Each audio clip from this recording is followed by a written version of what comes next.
Hello cuties, big and little rascals and troublemakers. We are continuing our reading of The Snow Queen by Hans Christian Andersen. This is part 5.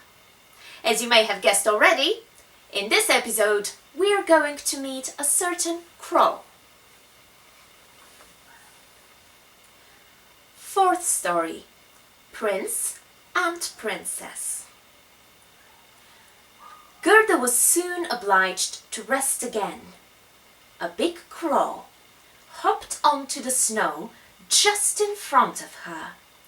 It had been sitting, looking at her for a long time and wagging its head. Now it said, "Caw! Caw! Good day! Good day!" as well as it could.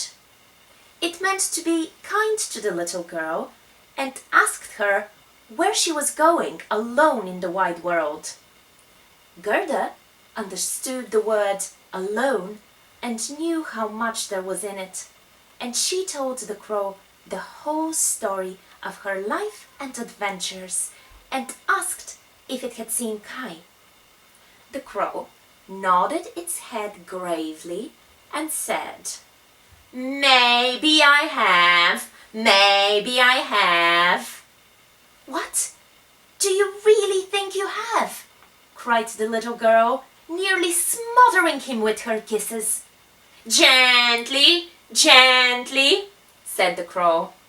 "I believe it may have been Kai, but he has forgotten all about you, I expect, for the princess." "Does he live with a princess?" asked Gerda. "Yes, listen," said the crow. "But it is so difficult to speak your language. If you understand crow's language, I can tell you about it much better." "No, I have never learned it," said Gerda. "But grandmother knew it and used to speak it. If only I had learned it." "It doesn't matter," said the crow. "I will tell you as well as I can, although I may do it rather badly." Then he told her what he had heard. "In this kingdom where we are now," said he, "there lives a princess who is very clever. She has read all the newspapers in the world and forgotten them again. So clever is she. One day she was sitting on her throne, which is not such an amusing thing to do either, they say, and she began humming a tune which happened to be, 'Why should I not be married? Oh, why?' 'Why not indeed?' said she, and she made up her mind to marry if she could find a husband who had an answer ready when a question was put to him. She called all the court ladies together, and when they heard what she wanted, they were delighted. 'I like that now,' they said. 'I was thinking the same thing myself the other day.' 'Every word I say is true,' said the crow, 'for I have a tame sweetheart who goes about the palace whenever she likes. She told me the whole story.' Of course, his sweetheart was a crow, for birds of a feather flock together, and one crow always chooses another. The newspapers all came out immediately with borders of hearts and the princess's initials. They gave notice that any young man who was handsome enough might go up to the princess to speak to her. The one who spoke as if he were quite at home and spoke well would be chosen by the princess as her husband. Yes, yes, you may believe me. It's as true as I sit here, said the crow. The people came crowding in. There was such running and crushing, but no one was fortunate enough to be chosen, either on the first day or on the second. They could all of them talk well enough in the street, but when they entered the castle gates and saw the guards in silver uniforms, and when they went up the stairs through the rows of lackeys in gold-embroidered liveries, their courage forsook them. When they reached the brilliantly lighted reception rooms and stood in front of the throne where the princess was seated, they could think of nothing to say. They only echoed her last words, and of course, that was not what she wanted. It was just as if they had all taken some kind of sleeping powder which made them lethargic. They did not recover themselves until they got out into the street again, and then they had plenty to say. There was quite a long line of them reaching from the town gates up to the palace.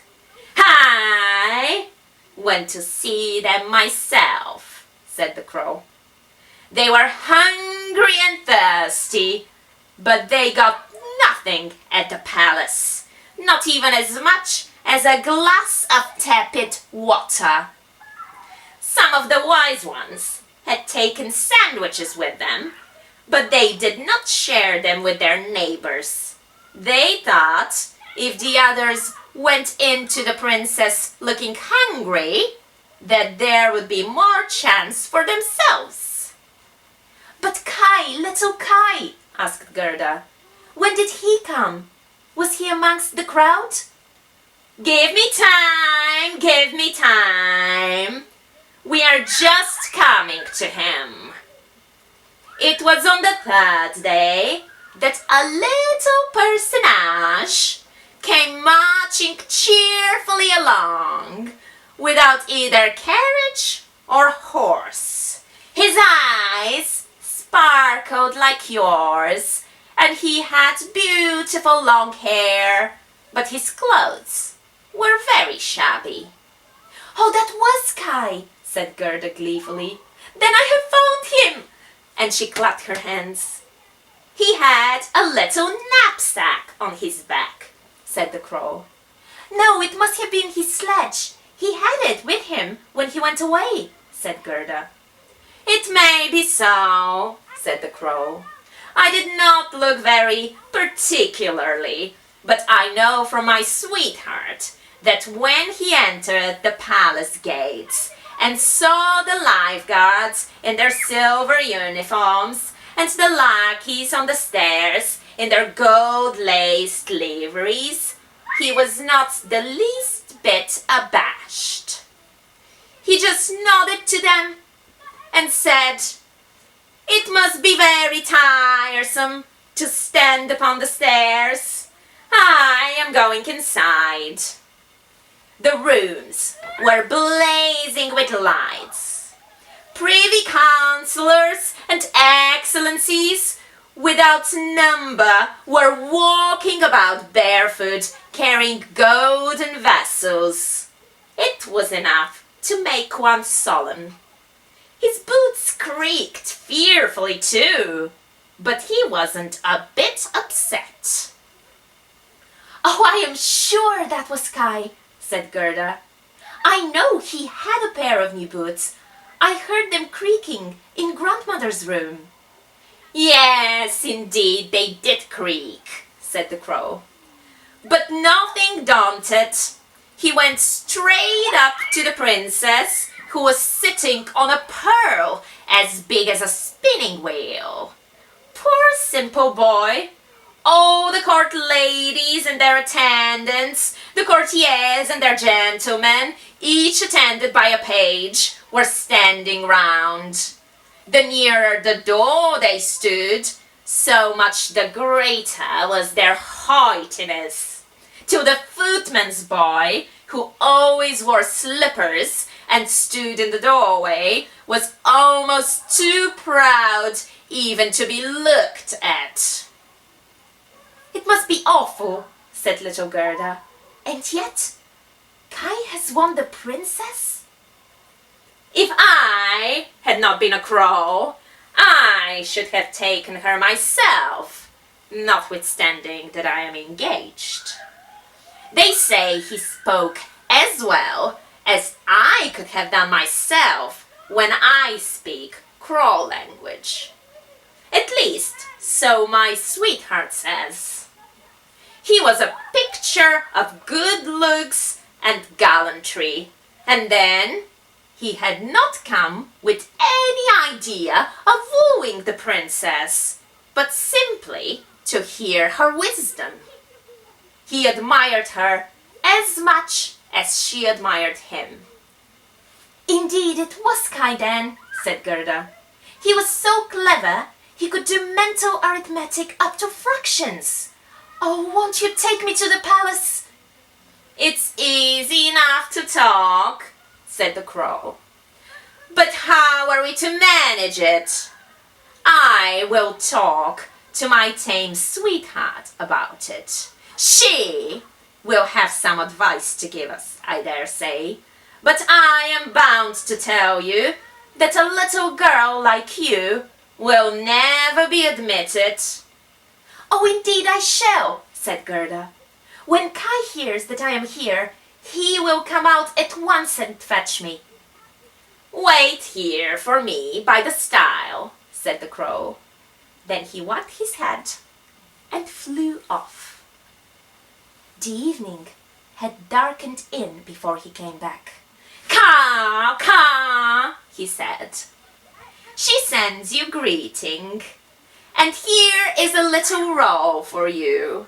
She got it out of the kitchen, where there is bread enough, and I dare say you are hungry. It is not possible for you to get into the palace. You have bare feet. The guards in silver and the lackeys in gold would never allow you to pass. But don't cry. We shall get you in somehow. My sweetheart knows a little back staircase which leads up to the bedroom, and she knows where the key is kept." Then they went into the garden, into the great avenue, where the leaves were dropping softly one by one. And when the palace lights went out, one after the other, the crow led little Gerda to the back door, which was ajar. This is the end of today's episode. Goodbye for now, and good luck.